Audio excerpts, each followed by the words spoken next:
Encounter specialist Pradeep Sharma Mumbai police मधले असे अधिकारी ज्यांनी 25 वर्ष मुंबई पोलीस मध्ये सर्व्हिस केली, ज्यात त्यांनी 112 एन्काउंटर केले.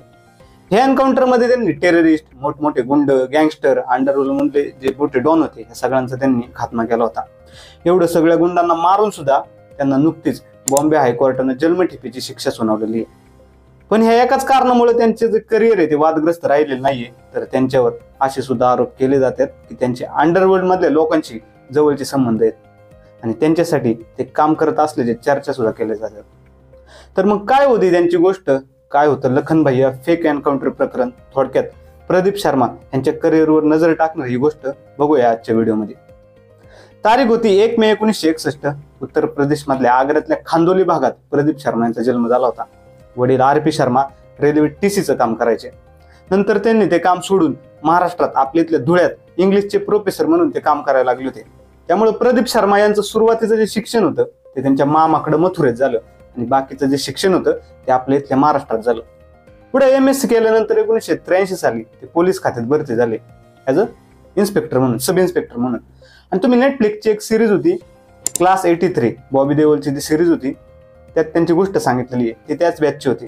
प्रदीप शर्मा यांच्यासोबत 26/11 मध्ये शहीद झालेले विजय साळसकर, प्रफुल्ल भोसले, रवींद्र आंग्रे जे की टॉप एन्काउंटर स्पेशलिस्ट होते, या सगळ्यांचा त्या बॅच मध्ये समावेश होता. त्या बॅच मधून बाहेर पडल्यावर प्रदीप शर्मा यांना पहिली चौकी दिली जाते माहीम पोलीस स्टेशन. पुढे नंतर त्यांचं जुहू पोलीस चौकीमध्ये ट्रान्सफर सुद्धा होतं.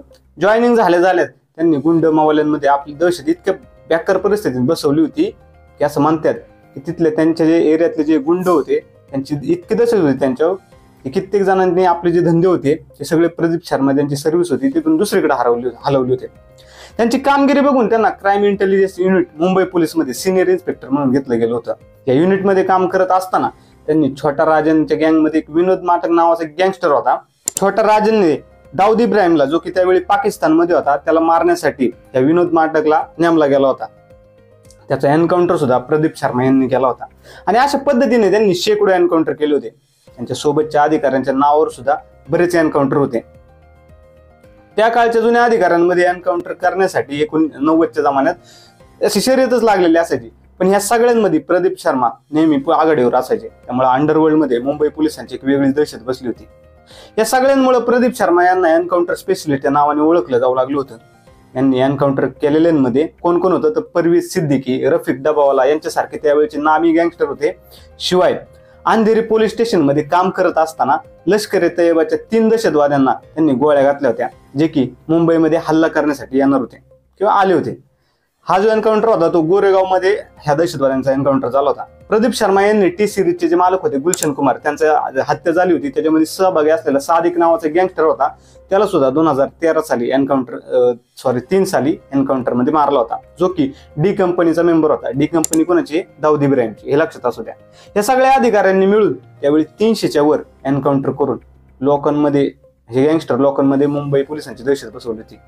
पण मग पुढे कित्येक गुंडांना संपवणाऱ्या प्रदीप शर्मा यांना जन्मठेपेची शिक्षा सुनावण्यात आली. अशा काही घटना घडल्या ज्या प्रदीप शर्मा यांच्या विरोधात गेल्या, जसं की लखन भैया फेक एन्काउंटर प्रकरण, अंडरवर्ल्ड मधले त्यांचे कनेक्शन्स, अनिल बेडा खून प्रकरण, शिवाय नुकत्याच झालेल्या मनसुख हिरेन यांच्या खुनामध्ये त्यांचा हात असल्याचे त्यांच्यावर आरोप लावले जात होते. असं म्हणतात की या सगळ्या गोष्टींमुळे प्रदीप शर्मा यांचे दिवस बदलले. तर सगळी गोष्ट या व्हिडिओमध्ये सविस्तर बघूया.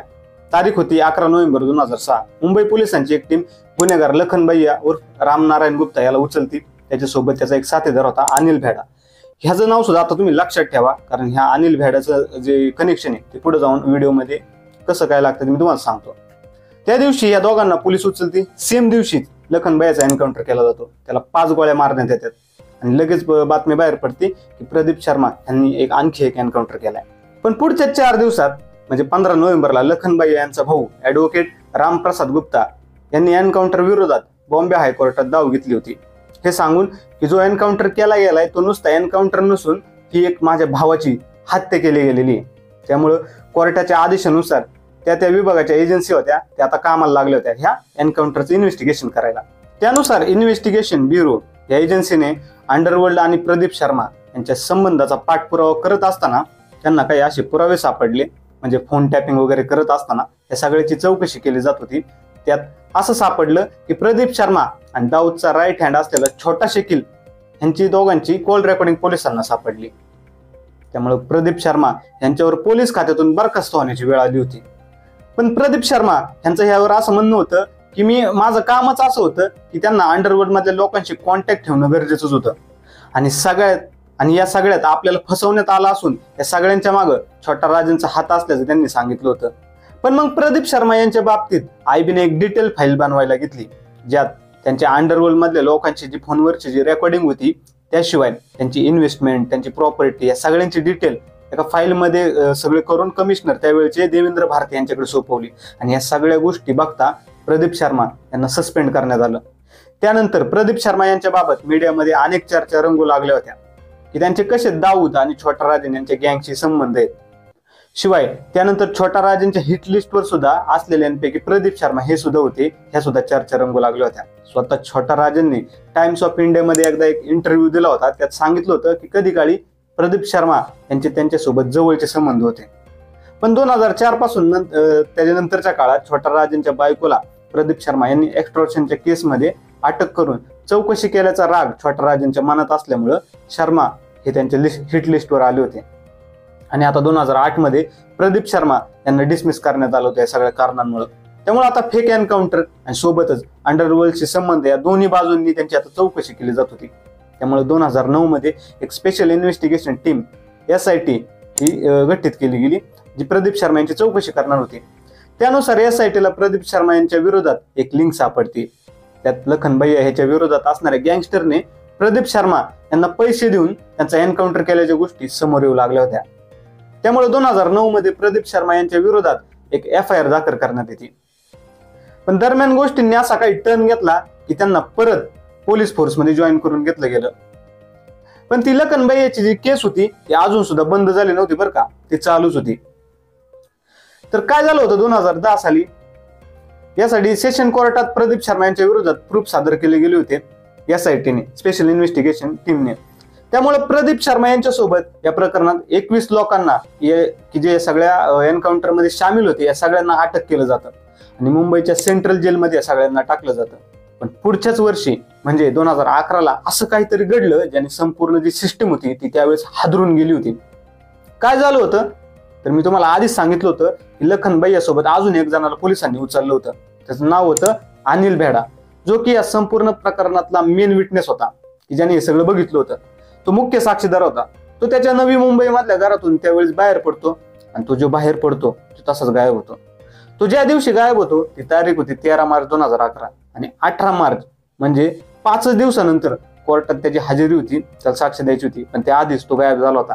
त्याची बायको लगेच कोर्टात जाते आणि सांगते की माझ्या नवऱ्याची किडनॅपिंग किंवा त्याचा खून सुद्धा झाला असू शकतो.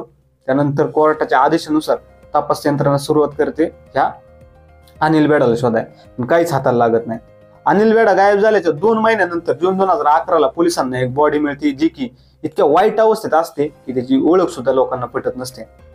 नंतर जेव्हा DNA टेस्ट करण्यात आली तेव्हा समजलं की ही बॉडी दुसऱ्या तिसऱ्या कुणाचीच नसून अनिल बेडाची आहे.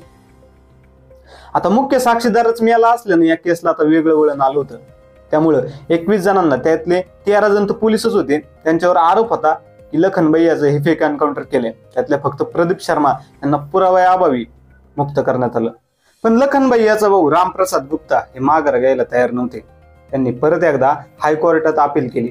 तोपर्यंत 2017 उगवलं होतं. प्रदीप शर्मा यांनी मुंबई पोलीस जॉईन सुद्धा केलं होतं, ते सुद्धा as a ACP, assistant commissioner of police ठाण्यामध्ये. त्यानंतर ACP असताना त्यांनी दाऊदचा बारका भाऊ इक्बाल कासकर याला सुद्धा अटक केलं होतं, ते एक्स्टॉर्शनच्या केसमध्ये. पण एवढं सगळं चालू असताना 2019च्या निवडणुका येणार होत्या. त्यामुळे आपल्या रिटायरमेंटच्या अगोदरच प्रदीप शर्मा यांनी इलेक्शन लढण्यासाठी आपल्या पदाचा राजीनामा दिला. नंतर त्यांनी शिवसेना जॉईन केली. नालासोपारामधून त्यांनी आमदारकीसाठी फॉर्म भरला आणि ते उभे राहिले. 4372 मतांनी पुढे जाऊन बहुजन विकास आघाडीच्या क्षितिज ठाकूर यांनी त्यांचा पराभव केला. एवढं सगळं झाल्यानंतर 2021चं वर्ष उगवलं तेव्हा प्रदीप शर्मा यांना परत एकदा अटक केली जाते. ह्यावेळी अटक केली गेली होती नॅशनल इन्व्हेस्टिगेशन एजन्सीने.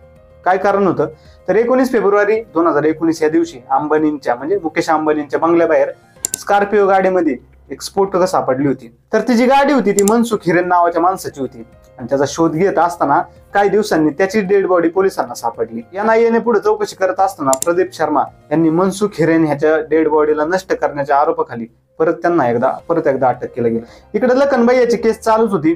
त्याचा मोठा भाऊ रामप्रसाद हे कोर्टात अपील करतच होते. शेवटी त्यांच्या प्रयत्नांना आपण असं म्हणू की यश आलं, कारण बॉम्बे हायकोर्टाने सेशन कोर्टाचा जो निर्णय होता तो स्थगित करत प्रदीप शर्मा यांना परत जन्मठेपेची शिक्षा सुनावली, हे सांगून की कायद्याचा या ठिकाणी कुणीही गैरफायदा घेऊ शकत नाही, मग तो सरकारी अधिकारी असला तरी. पोलिसांना कायद्यांना पकडण्याचा अधिकार असतो, ना की त्यांना मारून टाकण्याचा. शिवाय जे काही मजबूत पुरावे सेशन कोर्टात सादर केले गेले होते प्रदीप शर्मा यांच्या विरोधात, त्यांच्याकडे साफ दुर्लक्ष केलं गेलं होतं. सोबतच अनिल बेडा जो की या केसमध्ये मुख्य साक्षीदार होता, त्याची निर्घृण हत्या सुद्धा करण्यात आली होती. त्यासाठी बॉम्बे हायकोर्टाने दुःख सुद्धा व्यक्त केलं होतं. त्यामुळे प्रदीप शर्मा यांच्या विरोधात 2006 साली दाखल झालेली केस 2024 साली निकालात काढण्यात आली आणि त्यांना जन्मठेपेची शिक्षा सुनावण्यात आली. ह्यांच्या केसवरून आपल्याला हे तरी कळतं की मित्रांनो, आपण जरी सरकारी अधिकारी असलो तरी आपण कायद्यात राहूनच कामं केली पाहिजे, ना की कायद्याचा फायदा उचलला पाहिजे.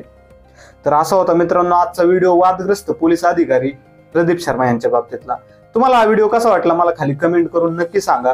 व्हिडिओ आवडला असेल तर व्हिडिओला लाईक, शेअर आणि चॅनलला सबस्क्राईब नक्की करा, कारण तुमच्या एका सबस्क्राईबमुळे आपला हा चॅनल ग्रो व्हायला खूप मदत होणार आहे. सो प्लीज चॅनलला सबस्क्राईब करा. आता डायरेक्ट पुढच्या व्हिडिओमध्ये तोपर्यंत तुमच्या जवळच्यांची प्लीज काळजी घ्यायला विसरू नका. थँक्यू सो मच, तुम्ही हा व्हिडिओ इथपर्यंत बघितला.